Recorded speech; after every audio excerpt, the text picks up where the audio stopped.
всем привет вам, естественно, Ванда, да, с вами давно Камилов. Я желаю всем этим ребятам только победы.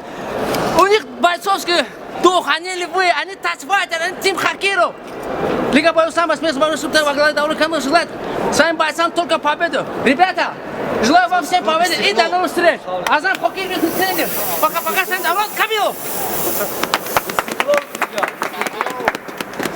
Забыл стекло, большое стекло, вам огромное спасибо. Ребята, готовы, я тоже готовлюсь.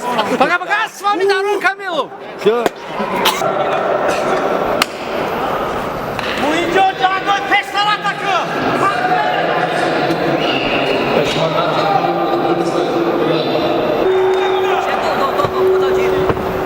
Muy çalışma naşı şerina. Tabadas şerina.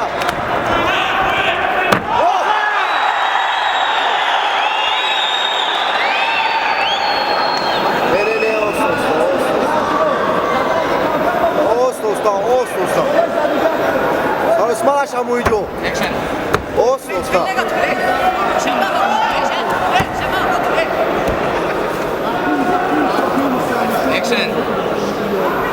Osta şerina.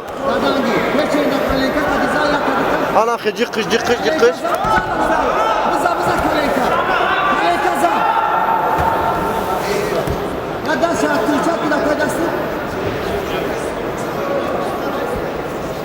Шрук. Нали зону пъти забигатка.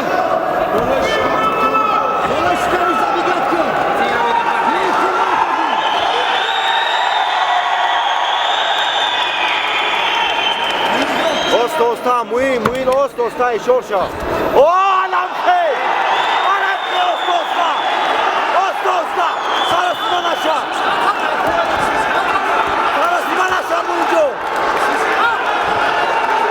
Muydu sarısman aşağı!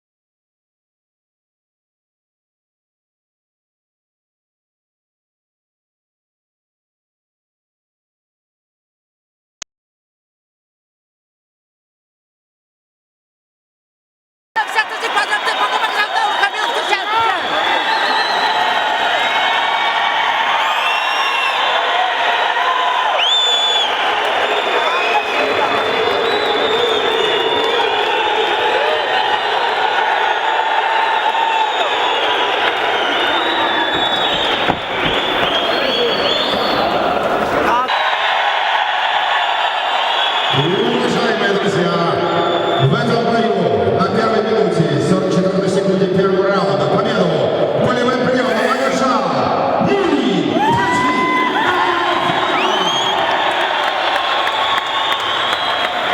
И ваши аплодисменты бойцу из Китая.